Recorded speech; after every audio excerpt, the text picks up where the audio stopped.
Today I've got an all vintage showcase for you, so let's get into it. First up, I'm really thrilled to have this 1962 Exhibit Mickey Mantle stat back. So Mantle has a couple different exhibits. One of them I do believe that is more of a portrait, dates to the 50s. But this is a 62 stat back, which is one of the reasons these can be precisely dated, which is somewhat rare for an exhibit card to be precisely dated.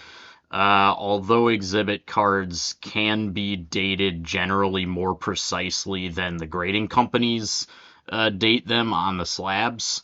They're not necessarily able to be dated by the year. But of course, the stat backs are an exception.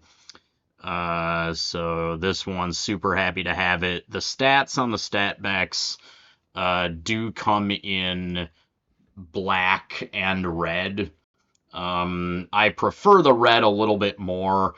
And I would say, although I love all exhibits, I just like exhibits in general. I would say the stat backs are among my favorites, just because they feel a little bit more like a true baseball card, right, with stats on the back, than, maybe sort of like a bromide or just sort of a picture. Um, and the red just kind of, what I like about the red stat backs too is that with the black and white image on the front, some of it just kind of pops. It just gives it that little red, just kind of gives it some nice pop. So overall, awesome. I think I've been showing the back more than the front, which is silly, but Mickey Mantle 62 stat back. Still can't believe how affordable a card like this is.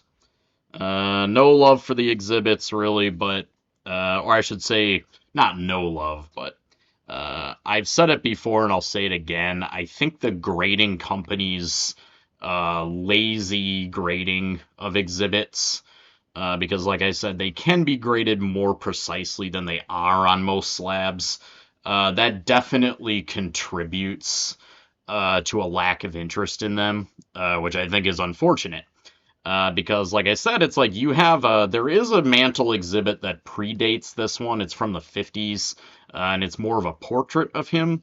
And I think it might be even early 50s, which, like, in terms of Mantle is kind of a big deal, right? But see, people, they look at a slab and it says 1947 to 65 exhibit or whatever, and if they don't know if the Mantle is from 1965 or it's from, I just don't think they care as much. So anyway, that's the only soapbox. So I got this awesome 1968 poster. I guess it's a little bit more, not really, maybe poster is generous for something this small, more of like a pinup maybe, of Bart Starr. I plan on framing this one. So these were blank. This one's in real nice condition. So happy to have that one. And let's see here. Here's one.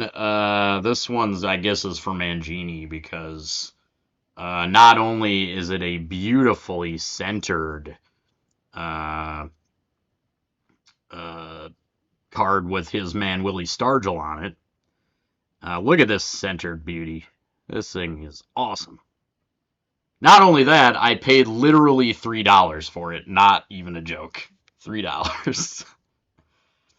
And then I got this really awesome 1964. You know what? I'm going to take this out of the plastic because you can't see it very well. I got this 1965 Topps 64 ERA leaders of Sandy Koufax and Don Drysdale. Really cool card. I like the color match with the blue. You got two Dodgers on it, who are the top two leaders in ERA. And then, of course, on the back, a longer list for the National League. But yeah, cool card. I got this for less than $10. Come on, Sandy Koufax and Ron Drysdale, less than $10. So get one of those if you don't have one. You can definitely afford it. Okay, and I guess I will end the video with a few vintage Japanese cards. These are all 70s Calbee cards. So I can't, going back to the theme of not precisely dating things, I'm not going to precisely date any of these cards by year, because they do not have the year on them. Think mid 70s, usually. This first one is awesome. This is the two players on here. At bat is Tsutomu Wakamatsu, who played his career for the Swallows. He was an all-around great outfielder. He is a Hall of Famer. He has 2,000 plus hits. He also has the distinction of having won a Japan series for the Swallows as a player, as a coach, and then as a manager as well. So he did win a Japan series with the Swallows in 3 different capacities, which is pretty cool. And then catching is Katsuya Nomura, one of my favorite Japanese old-timers, who is, as I have said before, and I will say again, absolutely, along with Josh Gibson, the finest catcher who never played in the American League or the National League. Nomura, for his part, this is during an All-Star game, by the way, this card. Nomura, for his part, 600 plus home runs. He's second all time in home runs behind Sadaharu Oh. He is second all time in hits as well. And as a catcher, pretty remarkable. He definitely doesn't get enough love or enough mention. He was also a manager and a player manager. Here is another card of him. I like these. So on top, that's Nomura in the middle in earlier days. And then the bottom photo, the color photo, is a contemporaneous photo of him when the card was released. And he was a player manager at this time.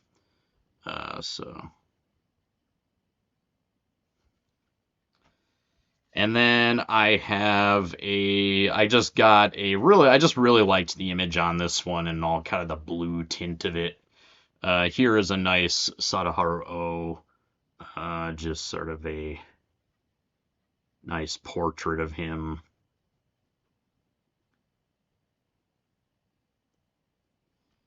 And then finally, I have a card that it just really has a striking image, and it's really become one of my favorite cards that I have.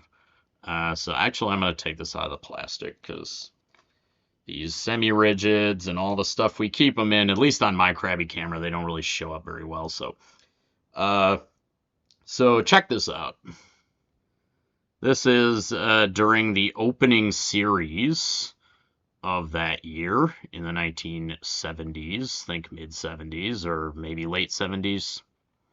So this is a really nice image of the two managers, and of course in the front there is Shigeo Nagashima receiving a bouquet of flowers from some lovely kimono-clad ladies. So, man, this is just an awesome card. I love this image. Yeah.